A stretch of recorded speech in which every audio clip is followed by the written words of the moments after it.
It always starts the same way, a confession buried somewhere deep online. No face, no proof, just words. But sometimes, the words know things they shouldn't. And sometimes, they don't just tell a story, they remember it. The post appeared just after midnight.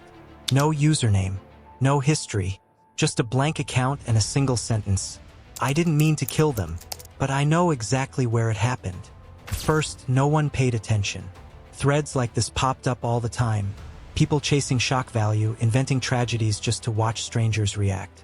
But this one was different, because of what came next. The user began describing a road. Not just any road, an intersection.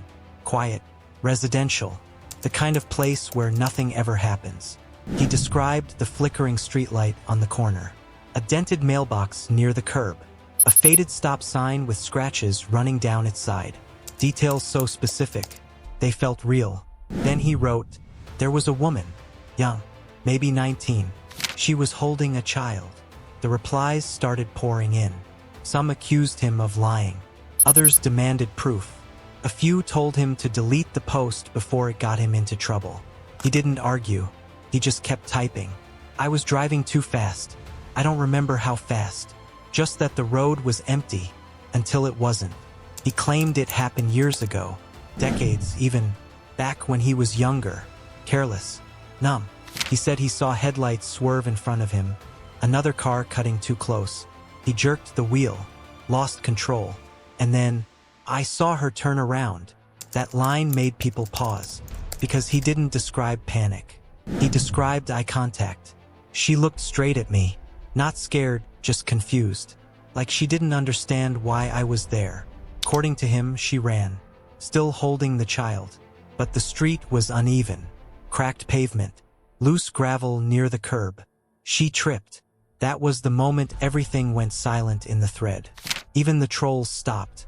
He didn't describe the impact in detail. Just one sentence. The sound didn't feel real. He said the car jolted. Something slammed against the hood. Then nothing. No screams. No movement. Just the engine still running. Witnesses, he claimed, started shouting. Someone ran toward the street. And that's when he made his decision. I drove. The replies exploded after that. People demanded to know where this happened. If anyone survived. If he ever turned himself in. For a while, he didn't respond. Then, after nearly 10 minutes of silence, he posted again. I checked the car the next day. He described dried blood on the bumper. A small piece of fabric caught near the grill. And something else. Something that didn't make sense. There were handprints. At first, people thought he meant smears. Maybe from the impact. Maybe from someone trying to push themselves away. But he corrected them. No, not like that. They were placed, like someone was holding onto the front of the car. That's when the tone of the thread changed. Because now it wasn't just about a hit and run. Something about his memory didn't line up. One user dug through old records, newspapers, archives, anything matching the details. And eventually, they found something. A report from the mid-90s. Same type of street.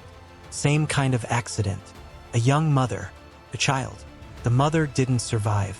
But the child did. When that information was posted in the thread, everything shifted. Because if the story was real, then the person typing those words might not just be confessing. He might have gotten away with it. People started asking sharper questions now. What happened to the child? Did you ever go back? How do you even live with that? For a long time, nothing. Then finally, he replied, I told myself it was an accident.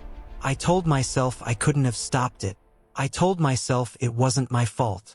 And then, after a pause, but that's not the part that stayed with me. The thread slowed again. You could almost feel people leaning closer to their screens, waiting. His next message was shorter, colder. It's what I saw in the mirror. He explained that as he drove away. Something made him look back. Just for a second. Just one glance. The woman wasn't moving. But the child. He stopped there. No explanation. No follow-up. Just that unfinished sentence. Sitting in the thread like something left unsaid on purpose. People begged him to continue. Some demanded it. Others told him to stop. that whatever he was about to say didn't belong online. Minutes passed. Then one final reply appeared. The child was standing. And just like that, the account went silent. No more replies. No updates. Nothing. At first, people assumed it was just another creepy ending. A way to leave the story hanging. But then someone pointed out something strange. The original report, the real one, stated clearly, the child had been found unconscious at the scene, severely injured, unable to stand. So either the man was lying, or he saw something that was never in the report. And that leaves a question no one in that thread could answer. If the child really did stand up that night, then what was he looking at in the mirror? For days, the thread refused to die. People kept returning to it, rereading that final line over and over again. The child was standing. It didn't make sense. Couldn't make sense. The official report said the child had been unconscious, barely alive, rushed to the hospital before anyone could even process what had happened. So why would he remember something else? At first, people tried to rationalize it. Maybe shock distorted his memory. Maybe guilt reshaped what he saw. Maybe he just wanted attention. But then something new appeared. Not from him, from someone else. A different account replied nearly 48 hours later. No introduction. No explanation. Just a single sentence. I remember the car. That's when the thread took a turn no one expected. Because this user didn't sound curious. They sounded certain. People immediately flooded them with questions. Who are you? Were you there? Are you saying this actually happened? For a while, there was no response. Then, slowly a message by message, they began to answer. I don't remember everything. Just pieces. The sound, the lights, and being alone. A few users started connecting the dots. The timeline, the details, the age. If the accident happened nearly 30 years ago, then the child who survived would be an adult now. And somehow, this person was describing memories that matched.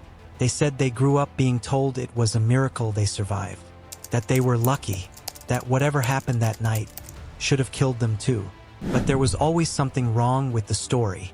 I used to have nightmares, they wrote, not about the crash, but about standing in the road after. The thread went quiet again, not because people lost interest, but because no one knew what to say. Then came the message that changed everything. I remember looking at the car. I remember the driver. Someone asked the obvious question, did you see his face? The reply came almost instantly. No, he wasn't looking at me. Another pause. Then, he was looking in the mirror. At this point, the thread wasn't just unsettling. Felt wrong. Like two pieces of a story were connecting in a way they shouldn't. Because now, both sides described the same moment. The same second. From opposite ends. One driving away. One standing in the road. But the next detail, that's what people couldn't explain. I tried to move. The second user wrote, but I don't think I was in my body. Replies slowed to a crawl. Every message now felt heavier. I saw myself on the ground. Someone typed, that's not possible. But the response didn't argue. It didn't defend itself. It just continued. I remember reaching out. Not to anyone else. And then the final line, to the car. The account went offline immediately after that. No edits. No follow-ups. Nothing. Two strangers. One claiming to have fled the scene. The other claiming to have stood there, watching. But here's the part no one talks about. A week later, the entire thread was gone. Deleted. Not locked. Not archived. Just erased. Except for a few screenshots.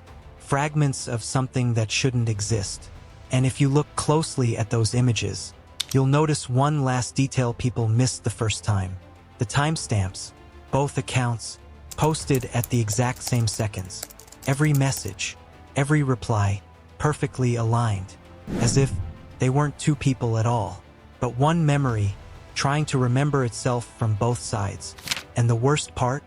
If that's true, then the driver didn't just leave the scene that night. Something followed him. Something that never stopped standing, right behind his car.